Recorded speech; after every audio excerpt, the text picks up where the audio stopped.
আজ আমার ছাত্রী রিমির বিয়ে। বাসায় গিয়ে পড়াতাম একটানা 5 বছর। এখন অনার্স সেকেন্ড ইয়ারে পড়ে। ছেলে বিসিএস ক্যাডার। হাতছাড়া করেনি পরিবার। রিমির ছোট্ট একটা মেসেজ দিয়েছে আমাকে। ও লিখেছে, এই বিয়েতে আমার মত নেই।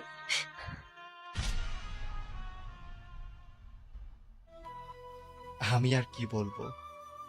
ভালো কোনো পাঞ্জাবিও নেই আমার। ম্যাসমেট জহিরের পাঞ্জাবিটা নিয়ে গায়ে চাপালাম। খুব যে মানিয়েছে তা বলা যাবে না। চশমাটি খুঁজে চোখে দিলাম। যখন ওদের বাড়িতে গেলাম, দেখলাম 4 তলা বাড়িটা রঙিন বাতি দিয়ে সাজানো হয়েছে। বাড়িতে কত শত মেহমান। ধনীদের সাথে নিজেকে মানানোটা বড্ড কঠিন। রাত প্রায় 10টা বাজতে চলল। ক্ষুধা লেগেছে একটু। এক টেবিলের কোণে বসলাম।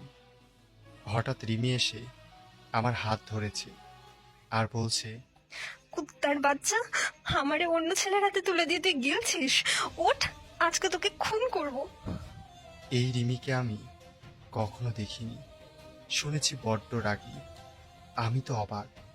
রিমির সাথে এমন কোনো সম্পর্ক নেই আমার।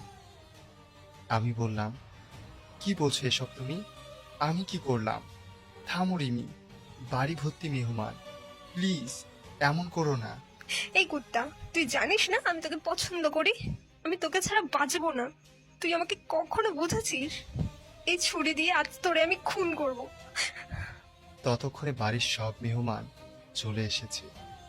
রিমির চোখ দিয়ে টপ টপ করে পানি পড়ছে। আমি কিছুই বলতে পারছি না। আমি রিমির আম্মুকে বললাম, আন্টি দেখেন, আমি কিচ্ছু জানি না। ওর সাথে আমার কোনো সম্পর্ক নেই। আঙ্কেল প্লিজ ওকে থামান। আমি এসবের কিছুই বুঝতে পারছি না। রিমি চিৎকার করে বলতে লাগলো, তুই তো কিছুই বুঝিস না। তোকে 5 বছর ধরে বুঝিয়েছি, বুঝিসনি। আজও বুঝবি না। তুই কি ভাবছিস আমাকে আজীবন কাঁদাবি?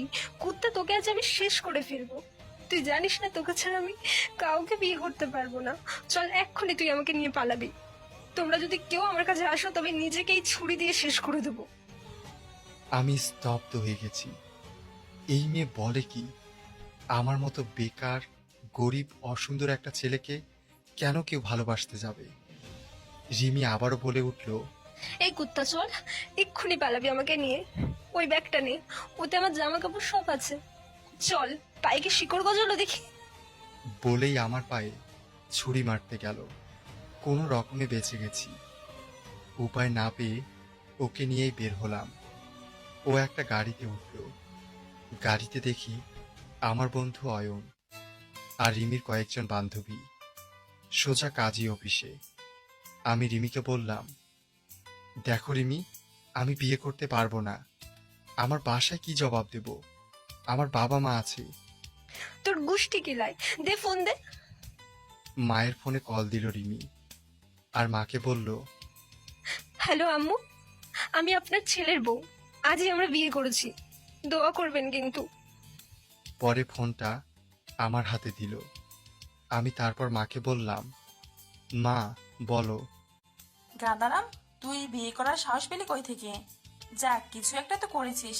বৌমাকে নিয়ে বাসায় চলে আসিস, আমি সব ব্যবস্থা করছি। উপায় না পেয়ে বিয়েটা হয়ে গেল। রাত তখন 2টা ছুঁই ছুঁই। আমি কাঁদছি, ভীষণভাবে কাঁদছি। রিমি কোনো কথা না বলে আমার পাশে এসে বসলো। আমার হাতটা ধরে বলল, আপনি খুশি হননি? আপনার ডায়েরিটা পড়েছিলাম। আমার প্রতি আপনার ভালোবাসার প্রকাশভঙ্গি আমাকে মুগ্ধ করেছে। আমি পারতাম না আমার একটা ভালোবাসার মানুষকে হারাতে। আজ আমাদের কিছু নেই, তাতে কি? একদিন সব হবে। আর আমার বাবা সবই জানে, শুধু মা রাজি ছিল না। আমি ওর দিকে তাকাই আর দেখি ওর চোখেও জল। নিজেকে খুব সুখী মনে হচ্ছিল। এই প্রথম। কত কিছুই চেয়েছি কিন্তু পাইনি। আর আজ না চাইতেও পেয়ে গেলাম শ্রেষ্ঠ উপহার। রিমিকে নিয়ে একসাথে হাঁটছি। মনে হচ্ছে পথটা অনেক দীর্ঘ, তবে কঠিন নয়।